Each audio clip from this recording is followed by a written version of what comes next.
As we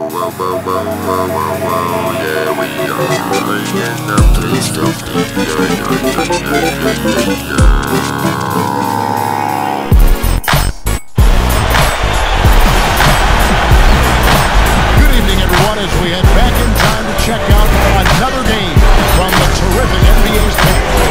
This is Kevin Harlan here, joined by Buck Kellogg and Steve Kerr. Tonight, we'll be watching Stockton and Malone at their peak. And no matter how this game plays out, we'll be sure to see a clinic on how to run the pick and roll. Those two were the best of the best at getting that play to work time and time again. And their opponents in this one, Steve, the Los Angeles Lakers, headlined by some pretty familiar names in their younger years, Kobe and Shaq. And this is before Kobe and Shaq found their groove and won 3 titles, but they were still a very fearsome team. Should be a great matchup between these two sides. Now look at the Jazz. Stockton and Malone out there, of course. They're joined by Hornacek at the 2 with Keith in at the 3. Rounding things out for them is Foster in at the 5, roaming the paint. Now for the Lakers, it's big Shaquille O'Neal at center. He's joined by Ori in the post. He'll play the 4. On the wings, it's Eddie Jones at 3, and the young star in the making, Kobe Bryant at shooting guard. Derek Fisher is the floor general at the 1. You know, anytime you've got to go up against a guy like Stockton, so tough and smart and effective in the pick and roll, I think you got to force him to go to his left. He's good going that way, but not nearly as good as he is going right. I agree with that, Clark. In fact, in San Antonio, Greg Popovich's strategy was always to cover him differently depending on whether he was on the left side of the floor or the right side of the floor. And it took a veteran team to understand the nuances and to make sure everybody got it right. But we had great success sending him left on the left side of the floor. So it's the Lakers now, after the miss from Karl Malone. And the dunk by Kobe. And that dunk is a Kobe Bryant special, especially at this stage of his career. On defense, the Lakers. It's a 3-point game. Hornacek with it. From deep 3-point range. Can't get it to go. And here's Fisher. Dishes it to O'Neal. He dishes it to Fisher. Hornacek with the steal. And they're pushing it up. Picked up by Kobe. Got a piece of it. The Lakers with a quick start to this game. And Fisher kicks to Jones.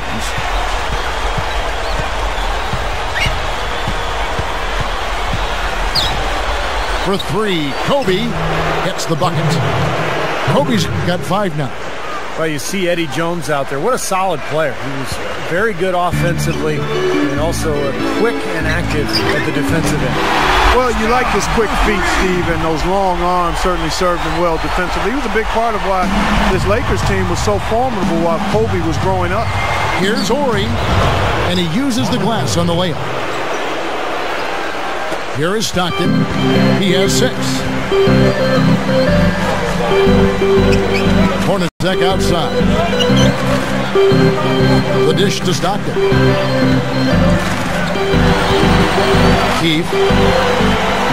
Boy, that's an empty possession when you're that loose with the basketball. And stolen by Stockton. There's the feed to Malone. Shaq on him. Malone misses. Lakers leading by 5. Here's Fisher. Hornacek covering. Fades. And there's another one for the Lakers. Well, you look at a young Kobe out there. I mean, it's hard to imagine that so many teams passed on him in that 96 draft. I mean, he was drafted in the early teens. He was the 13th pick in that 96 draft. Well, you've got to get the ball out of his hands, bring an extra defender, and force somebody else to beat you. I agree with you. Make him give it up. Jones kicks to Fisher. Stockton gets called for the reach. That is his first foul of the game. Clark, you talked about Kobe's draft position. Ended up going to Charlotte at pick number 13, like you said. Then, of course, Jerry West made the trade to the Lakers for Vlade Divac. Yeah, some of those teams that went before Kobe, I'm sure they regret not taking him to this day, but there's always that factor of the unknown when you're taking a kid straight out of high school. And obviously Jerry West made an incredibly shrewd move. He had to give up Vlade Divac, who was a very good starting center, but he got one of the great players in NBA history in Kobe Bryant. And he was fouled on the way up. 2 free throws now for him. Heads-up play, preventing the easy lay-in. Yeah, I like that. I mean, he saw it was a free layup, didn't want to give that up, so he fouled him to force free throws. Well, Russell was a premier defensive player over the course of his career, guys. He was the guy the Jazz assigned to guard Michael Jordan in the 97 and 98 finals, and he actually did a decent job on MJ. Well, a lot of people remember that final shot Michael took for the Bulls in the 98 finals was over Russell. But people in Utah still complain that it was a foul that Michael pushed off with the left hand. Personally, I didn't see anything. Ostertag pass to Russell. Deflects the pass. Hornacek. Outside for Stockton. Takes the 3. Gets it to go. Stockton's got 12 points in the game. And John Stockton on fire from long range. Here's Barry. He's guarded by Russell. And the Lakers with another miss. Utah trailing here. 8 feet out. Hornacek dishes to Stockton. Fires from deep. Stockton hitting from a mile outside. They have no answer for him. He's just putting on a dominant display of offense. Here's Barry. He's covered by Stockton. Man, I like the aggressiveness defensively, forcing that mistake. The layup off target. Here's Barry. A good game so far as we conclude the first quarter. The Jazz out in front, leading by just 1. And I'm just so impressed with the long-range shooting. They have really lit it up from outside. Yeah, the sharp shooting from deep.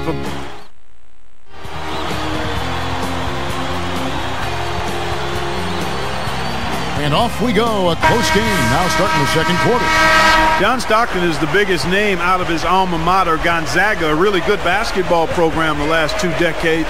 Really the first big star out of what has become somewhat of a factory for NBA players up in the northwest part of the country. So for the Lakers right now, Derek Fisher out there with Kobe. And there's Blount, then there's Campbell, and it's Jones in at the 3, the small forward. Russell gets whistled for a loose ball foul. That's his first foul.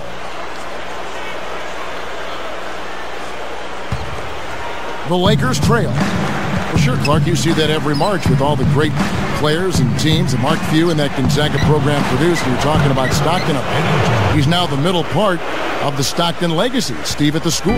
Yeah, his grandfather was an athlete for the Bulldogs, and now John's son is a point guard and got some significant playing time as a freshman at Gonzaga. And so he earns a trip to the line. Official saw the contact, and he'll shoot 2. Well, you look at that well-sculpted body of Malone's. I mean, his size is intimidating. You know, his workout routine is the stuff of legends. I mean, really intense in terms of his weight training. Second free throw, no good.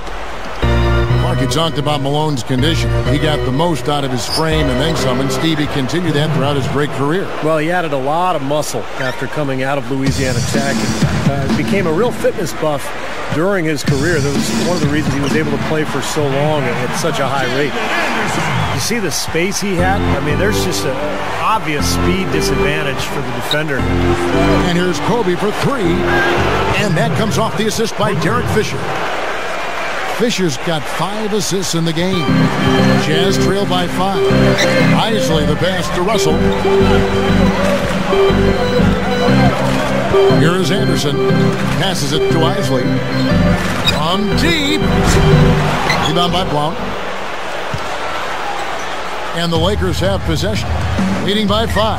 Hard to believe your eyes seeing Kobe at such a young age here. When he first started playing in the league, he was the youngest player ever to get into an NBA game.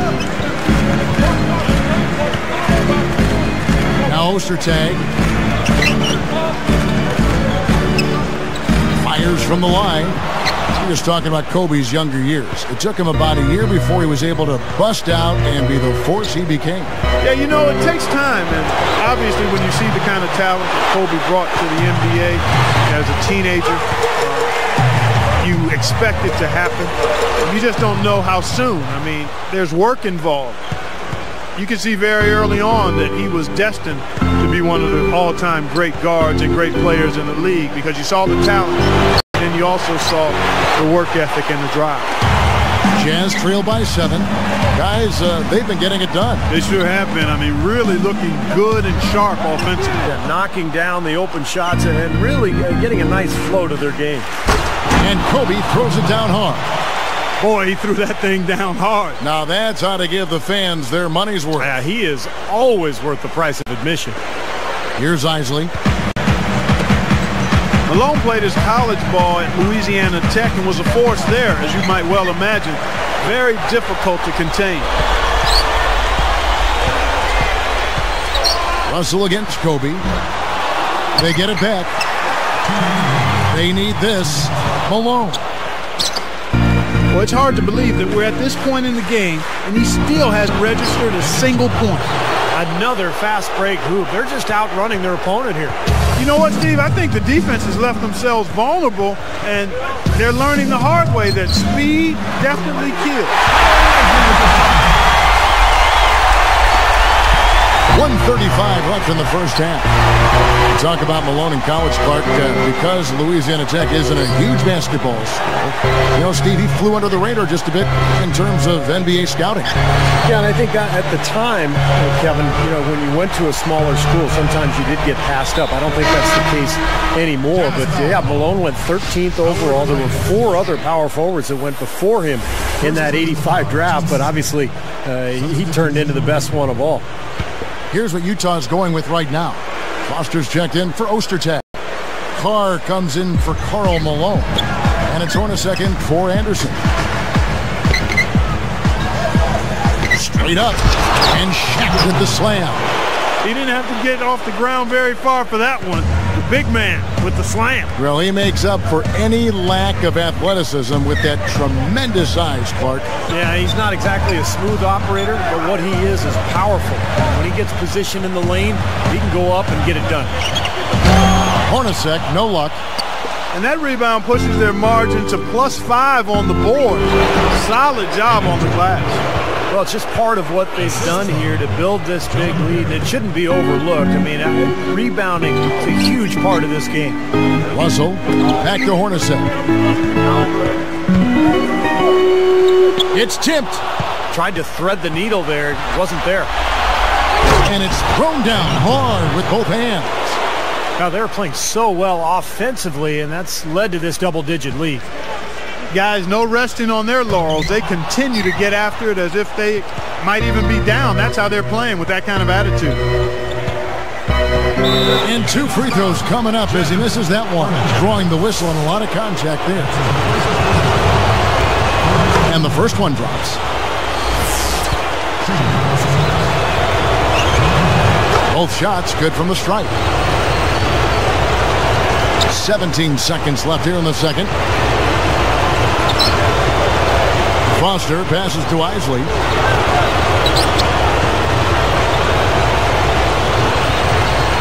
Got a hand on it. And through one half, it hasn't even been close. Well, how about Kobe in this one?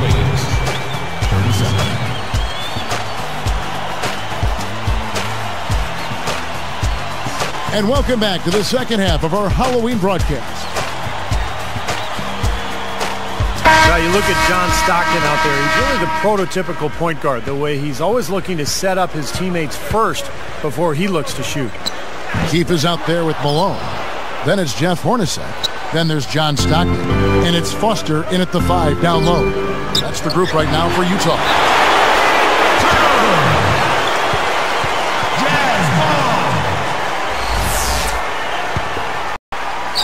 Here is Stockton.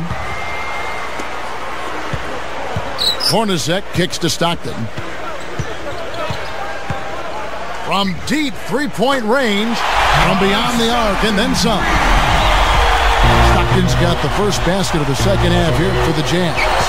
We talked about John Stockton in the point guard position. He really embodied it for a long stretch of time. I think maybe that is the one thing that stands out the most. He did it for such a length of time against great point guards all over the league. Yeah, he was the quintessential point guard. I mean, not very big, but smart, tough, huge hands, controlled the ball extremely well, but more importantly, understood pace, flow, rhythm of the game, and how to keep his team in sync. For a while, there was a movement towards more scoring lead guards, but you give me somebody like Stockton who makes everybody around him better and also can score when needed and shoot a high percentage and take good care of the ball and defend his position well. You win with guys like that, and I'd take a guy like him any day. Expanding his range. Yeah, just 1 for 4 here in the third quarter, so a very slow start for this club. And that's the way it's been. A big margin for them in the rebounding category. You know, sometimes you got to get down and dirty and do the dirty work. And this one, they've done it, and it's paid off on the scoreboard in a big way. You know, one thing that can be said about both Stockton and Malone, I think they were two of the toughest players you'd ever see on the floor. They didn't back up from anybody. They were consistent, and they both were durable. Here's Fisher. Utah with the rebound. Clark, they're looking now at a sizable deficit. Yeah, you know, they've got a lot of work ahead of them, but no reason to give up hope right now. No, the game's still out there for them, but they've got to get back to their game plan and start to grind out each possession. Talking about their toughness, Clark, you know, they would back each other up in a lot of cases, not afraid to stir the pot at all on the floor. And, Steve, you saw that firsthand. Well, John Stockton was so tough. He was scrappy, and then Karl Malone was always kind of the big brother who would look after him. And together, they were really, really tough. Three-pointer from Stockton, and the shot is good. Stockton's got 21. You know, even though it's transition, he's got the green light to fire from there if he has a good look at it. So timeout called here, the first for Los Angeles. Well, you take a look at the accolades between Stockton and Malone. I mean, 23 trips to the All-Star game between them. Well, that's Hall of Fame worthy on its own. Greg Ostertag, he's checked in for the Jazz. Russell comes in for Keefe.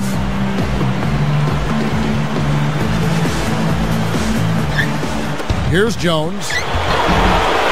It's hauled in by Hornacek. Clark, you mentioned their accolades. 15 All-NBA first-team appearances, 8 second-team appearances, 4 third-team.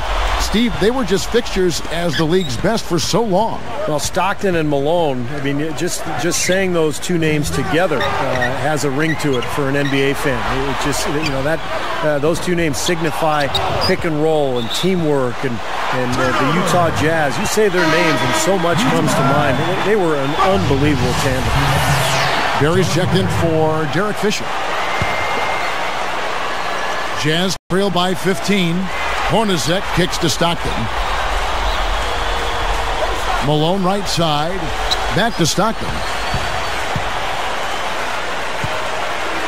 You know, John Stockton has that nice guy face, that very stoic attitude, but don't let that fool you. He's one of the nastiest competitors to ever play in this league.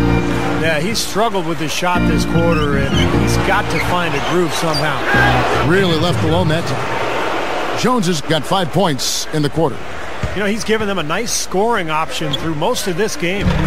You're right about Stockton. We're just talking about him. He did the little things that sometimes could be viewed as chippy. But Clark, a very solid, strong competitor. Yeah, I would just look at him as just that, Kevin and Steve, a really solid competitor who played with a bit of an edge. But that's the way the game should be played. It's business out there. It's not fun and games. It's a game, but it's not fun and games. It's work. I wouldn't call him a dirty player because he didn't break rules. I mean, he played within the rules. He played hard. He knew how to hit you within the rules. He knew how to give you a shot. He knew how to be physical within the rules. And I think that's reason more to respect him and admire him than to chastise him. Rebound by Stockton. Jazz trail by 13. Ostertag pass to Stockton.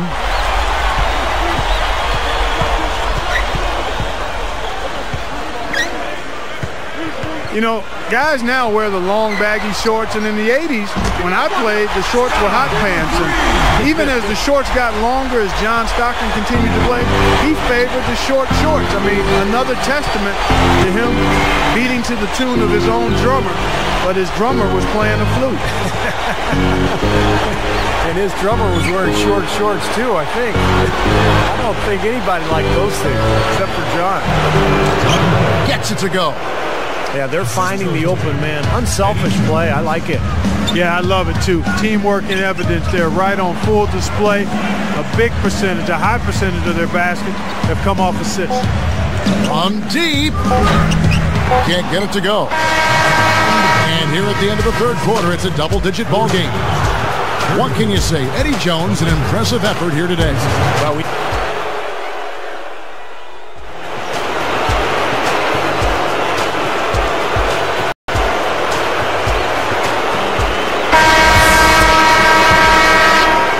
here's Fisher. You know, Stockton over the years was so even-keeled on the floor with his demeanor and his production. I mean, neither one of those really wavered much from season to season. One of the most dependable players in all facets of the game that we've seen. And on the court for the Lakers to start the fourth. Horry is out there with Derek Fisher. And there's Blount. Then there's Campbell. And it's Shaq in at the 5. Very productive game for him, but he's going to have to get some help from his teammates if they're going to win. Well, consistency, Clark, you're right. That was Stockton's game. Never really wavered in his output year to year, season to season. Always put around about 15, 17 points a game and 12, 14 assists a game. Steve? Well, the thing I loved about Stockton was that he would read each game and figure out what was needed from him in order to win the game. He could score, but he was really most concerned about getting everybody else involved. But really, whatever it took, that's what John Stockton would do. Come on now, I didn't see. Can you believe that finish? Boy, a little bit of flair and flavor at the end of it. Oh, that'll be a fan favorite, all right. That was not your average typical dunk. Jazz trail by 14. Now here's Stockton. From outside, off the mark.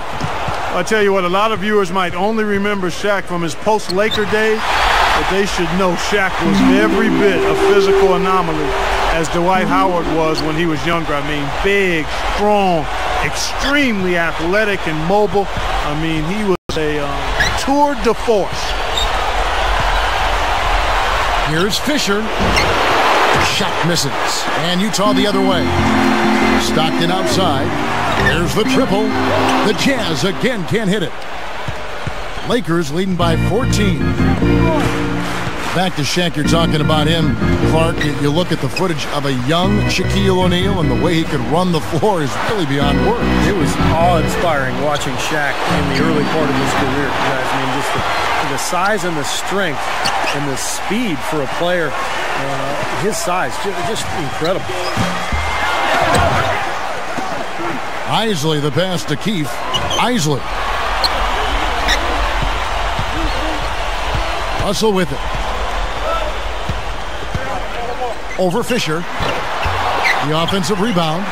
Tries to keep it alive. Ripped away by Shaq. That's his first turnover of the game, so for the most part, he's run the offense pretty well. You can say anything you want about this guy. He's played well in every area. And you know what? That tells you what kind of game it's been for him. Well-rounded, highly productive in all areas. They're in a groove now. These three-pointers just falling at will here in the second half. Yeah, I think the defense has got major headaches because this team's just not missing. Timeout called the Lakers. He's been absolutely on fire from outside. They got to get into his jersey, get up into him, force him to pass or drive. So Utah ends up going with the new group. The Lakers also making some changes. Jones checked in for Shaq. Kobe comes in for Blount. And Barry subbed in for Horry. On the top of the key, and that one's good from Fisher. Fisher's got 4 this quarter. And here's Hornacek. Three-pointer. Fisher grabs the board. Fisher's got 4 rebounds in this game. And they add to this lead, trying to close this game out. I think it would take a lot of luck and maybe then some. I mean, might be time to pack this thing in. For the Jazz, Ryan Russell is checked in for Ostertag. Isley comes in for Anderson, and it's Stockton in for Davis.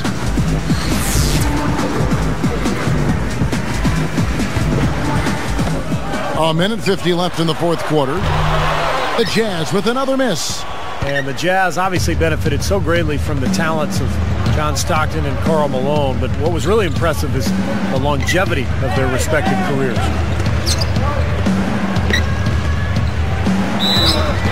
And a foul called on the shot. Got him on the way up that time, so he'll shoot two right here. That's his second personal foul. We're talking about durability. They were always good, Stockton and Malone, for 82 games this season. Rarely missed any time at all. Yeah, and I think that's as impressive as anything they did. I mean, the consistency is there. The production is there. But the fact that they were so durable. Part of it is fitness. Clearly, you've got to put in the time. Part of it is DNA in terms of how you're made from the inside out. Some of it is the physical skills you bring to the table. And then some of it is, being fortunate. The game is a physical game, a demanding game, and injuries are part of it. They stayed away from significant injuries, and they always showed up and were on the floor for the Jazz, and that's mostly a credit to them.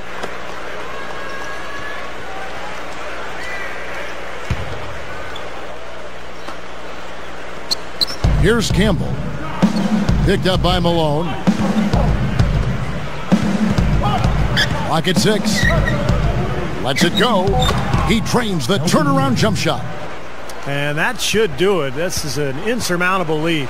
Yep, there's too little time left, too big a deficit to overcome. This one's over. Three-pointer from Stockton. And the Jazz, another three. 56 seconds left to play in the final quarter. Here's Barry. He's covered by Stockton.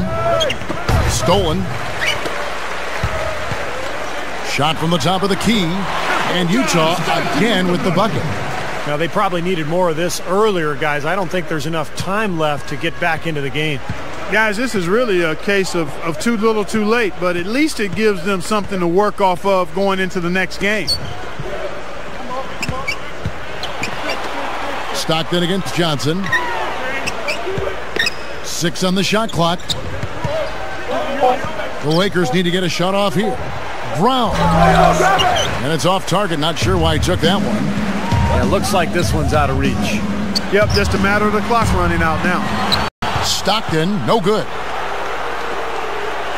Back to Brown.